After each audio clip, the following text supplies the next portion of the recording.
इंदौर में housing board के अधिकारी शनिवार को अवैध निर्माण को हटाने LIG कॉलोनी में पहुंचे। इस दौरान कार्रवाई के विरोध में स्थानीय रहवासियों ने हंगामा कर दिया।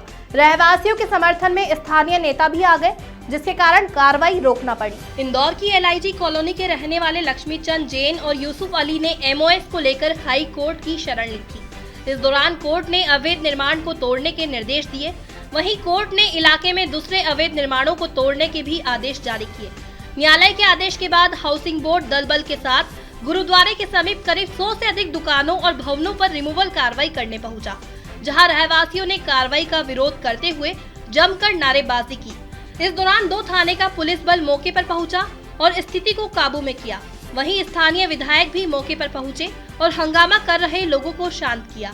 थी कि ये हमको ऐसे कमाएंगे और बस इससे हमको यहाँ पर रोके ना छाती में मुंह डालना है। और बहुत बड़ी गलती करी संजय शुक्ला को महापौर नहीं बना के लोगों ने बहुत बड़ी गलती करी, क्योंकि तुम लोग तो खाने के लिए बैठे हो, इतने बड़े पेड़ कर लिए तुम लोगों ने अपने बच्चों को देखो क्या उठा उन्होंने पीछे से। हाँ जी, ये 4 ईयर से इन लोगों का ऐसा है। यहाँ पे हम लोग को हमेशा ये लोग टॉर्चर करते हैं। आके कभी हाउसिंग बोर्ड का हम लोगों को नोटिस आता है तो हम लोग लेते नहीं, क्योंकि हम लोगों के खरीदे हुए मकान है यहाँ पर। और कम से कम 60 ईयर से हम लोग यहाँ पे रह रहे हैं। हमारी माता जी थे, हमारे ससुराल वाले सब रह रहे हैं, उनके बहुत मुश्किल से खरीदे हुए घर है। सबके पास ऐसा नहीं, रजिस्ट्री वगैरह सब है, लेकिन आए दिन इन लोगों का परेशान करें। इन लोगों को तुम लोगों को किराया देंगे, हम तुम लोगों को जहाँ पे जाओगे वहाँ का रेंट देंगे, और यहाँ से तुम लोगों को जब 15,000 रुपये दे दें, नहीं तो तुम लोग खाली कर दो। 15,000 रुपये लेके वही कीमत है तुम लोगों के मकानों की। तो ऐसे चावल हमको 4 ईयर से ये लोग परेशान कर रहे हैं। कभी भी कोई आ जाता है, या तो हाउसिंग बोर्ड वाला उठ के आ जाता है, या तो कहीं बोलते हैं यहाँ से हमको कमिश्नर कैसे नोटिस आया, यहाँ से आया वहाँ से आया, मतलब हम लोग लेकर मतलब सब परेशान है। यहाँ पर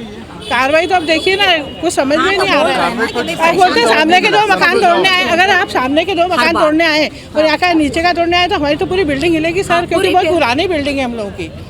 60 साल पुरानी बिल्डिंग है। अगर नीचे का ये लोग तोड़ते हैं तो ऊपर का तो टूटेगा ही ना, मतलब रहने वालों को तो हिलेगा मकान। अगर करोगे तो ऊपर वाला आरती अरोरा। बस हम लोग ये चाहते हैं हमारे मकान सुरक्षित रहे। हम कोई अवैध में नहीं है। हम हाउसिंग बोर्ड से भी खरीद के बैठे हैं, नगर निगम से भी खरीद के बैठे हैं, तो हम लोगों को कोई अवैध नहीं है। जो आए दिन लोग धमकाने आ जाते हैं, हाँ, जो जिसकी लड़ाई है उन्होंने करी है, उसके पीछे हम 256 लोग थोड़ी परेशान होंगे। खरीदे हुए हैं, वो तो पता नहीं कितने साल की लीज है, पर खरीदे तो दोनों तरफ से है ना। नगर निगम की भी रजिस्ट्री, हाउसिंग बोर्ड की भी रजिस्ट्री, फिर क्यों बेचा हम लोगों को? क्यों बेचेगा ये मकान? अगर खुद के ही रखने थे तो। आज इंसान रह रहा है, जैसे तैसे कमा रहा है, उसकी लोन भर रहा है, और आए दिन ये टेंशन हो जाते हैं हम लोगों पे। कितने लोग तो इसके पीछे यहाँ पे एक्सपायर हो चुके हैं। मेरे पापा 13 अगस्त को मेरे पापा का कार्डिक अरेस्ट। सुनिए आप इस मामले को लेकर के आप और कहीं कार्रवाई करेंगे? हाँ बिल्कुल, पूरा हाउसिंग मतलब हम लोगों के अध्यक्ष हैं जो इस कॉलोनी के, वो जरूर इस पे कुछ ना कुछ कार्रवाई करेंगे। हम अपने घर ऐसे नहीं जाने दे सकते। इस प्रदर्शन के दौरान विधायक महेंद्र हार्डिया ने क्षेत्रीय पार्षद के साथ बैठकर विरोध करने वालों को समझाइश दी, जहां बैठक के बाद तय हुआ कि फिलहाल 2 मकानों पर ही कार्रवाई की जा रही है। वहीं बाकी के अवैध निर्माणों पर आगामी दिनों में रिमूवल कार्रवाई होगी। नहीं, देखिए विवाद बहुत दिनों से चल रहा है और हाउसिंग बोर्ड चाहता है ये मकान सब टूट जाए। ये सब मकान खतरनाक है जो आप दिखा रहे हो हाउसिंग बोर्ड के हिसाब से, और यहाँ पे शॉपिंग कॉम्प्लेक्स बनाया जाए। इन लोगों के साथ रजिस्ट्री है और 45 साल की लीज भर रखी इनने। हमने सोचा कि इन रहवासियों के साथ हाउसिंग बोर्ड बैठे एक प्रपोजल लेकर आए कि इनको कहाँ जगह देंगे, कितना मकान देंगे, उसके बाद कार्रवाई हो। और उस बीच में कोई 2 लोग सुप्रीम कोर्ट में चले गए। मैंने कहा जो सुप्रीम कोर्ट में गए, जो सुप्रीम कोर्ट का आदेश है, आप उन लोगों के MOS तोड़ दो, बाकी के लिए आप इन रहवासियों से बैठ के बात करो। वो गए हाउसिंग बोर्ड के कमिश्नर, डिप्टी कमिश्नर, वो गए देखने कि कौन सा तोड़ना कौन सा नहीं तोड़ना। मैंने बैठ के हाउसिंग बोर्ड के डिप्टी कमिश्नर से इनकी बातचीत करा दी थी रहवासियों की। इनका एक जगह जाके समझौता हो गया था। अब चूँकि मालिक तो यही है ना, मकान भी खतरनाक नहीं है। मैंने बोला था नेहरू नगर की जो 11 मल्टी हैं वो कभी भी कोलेप्स हो सकती हैं।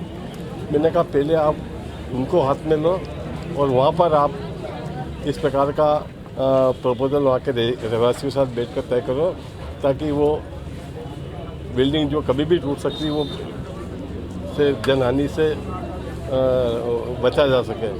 किंतु अब हाउसिंग बोर्ड यहाँ के रहवासी साथ में बैठ कर बातचीत करेंगे कोई ना कोई रास्ता निकलेगा। क्या निर्णय निकला अभी आप लोगों ने? अभी रास्ता नहीं निकला कि कुछ लोगों का जो एमओस है वो हटाएगी हाउसिंग बोर्ड, जो माननीय सर्वोच्च न्यायालय में गए थे उनका आदेश का परिपालन भी होगा, और बाकी जो 300-400 रहवासी जो यहाँ रहते हैं उनके साथ बैठ के हाउसिंग बोर्ड तय करे कि आगे क्या करना है, किस तरह का प्रपोजल लेकर आते हैं।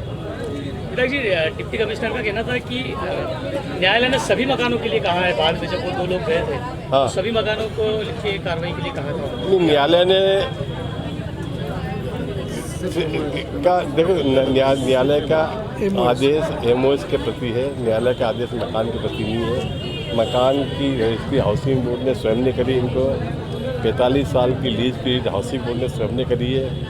यह रहवासी मेंटेनेंस का कैसा भरते हैं, हाउसिंग बोर्ड मेंटेनेंस करती नहीं है, रहवासी अपने खर्चे से पूरी बिल्डिंग का मेंटेनेंस करते हैं। देखिए असल बात तो ये है कि ये प्रॉपर्टी अरबों की हुई है और हाउसिंग बोर्ड यहाँ तोड़कर नया कॉम्प्लेक्स बनाना चाहता है और अरबों रुपए कमाना चाहता है। कुल मिला के मसला ये है, हम चाहते हैं कि आप रहवासियों को साथ लेकर कोई प्लान बनाओ, आप भी कमाओ, रहवासी भी सुख और शांति से रहे। हाउसिंग बोर्ड के डिप्टी कमिश्नर ने बताया कि लक्ष्मी चंद और यूसुफ अली के अवैध निर्माण पर आज कार्रवाई हुई है। अन्य लोगों को समय दिया गया है, लिहाजा आगामी 7 दिनों में 100 अवैध निर्माणों को तोड़ने की कार्रवाई की जाएगी। ये माननीय उच्चतम न्यायालय ने 31 जनवरी 2020 को ये निर्णय दिया था कि जो भी हाउसिंग बोर्ड ने आवंटन खुली भूमि के किए हैं वो सब निरस्त किए जाएं, क्योंकि वो मध्य प्रदेश प्रकोष्ठ भवन अधिनियम 1976 के प्रावधानों के विपरीत है। यहाँ पर उल्लेखनीय ये रहेगा बताना आपको कि यहीं के 2 नागरिक लक्ष्मी चंद जैन और यूसुफ अली अग्रवाला, ये दोनों ही माननीय उच्चतम न्यायालय गए और आपस में ये कहा कि भाई ये कार्रवाई अगर उनके साथ हो रही है तो पूरी जो कॉलोनियाँ हैं उन सब में भी अगर इस तरह की कार्रवाई हुई है तो वहाँ भी ऐसी ही कार्रवाई की जाए। तो माननीय उच्चतम न्यायालय ने ये कहा कि भाई ठीक है, अगर ये कार्रवाई इनके खिलाफ़ हो रही है तो सभी के साथ की जाए। तो चूंकि उच्चतम न्यायालय का आदेश है तो उसका पालन करना हम सबका कर्तव्य है। तो माननीय उच्चतम न्यायालय के आदेश का पालन करते हुए ये रिमूवल की कार्रवाई आज की जा रही है। और कहाँ पर हो रही है ये कार्रवाई? और ये कार्रवाई देखिए पूरे जो हमारा LIG कॉलोनी है, इसमें जो ये वाला पार्ट है जहाँ मैं खड़ा हुआ हूँ, क्योंकि यही LIG ब्लॉक को हमने उसमें मेंशन कराया था, तो ये LIG में जितने भी मकान होंगे 100-150 हैं आगे पीछे जहाँ भी निर्माण हैं। मुख्य मार्ग पर कुछ दुकानें भी बना ली हैं लोगों ने जो कि अवैध हैं, माया मेडिकल वगैरह जो आपने देखा होगा, तो वो सब हटाएंगे। फिलहाल हाउसिंग बोर्ड के अधिकारियों ने 6 दिनों के बाद होने वाली कार्रवाई को लेकर निगम को सूचित कर दिया है। आगामी दिनों में शहर में एक बड़ी कार्रवाई देखने को मिल सकती है।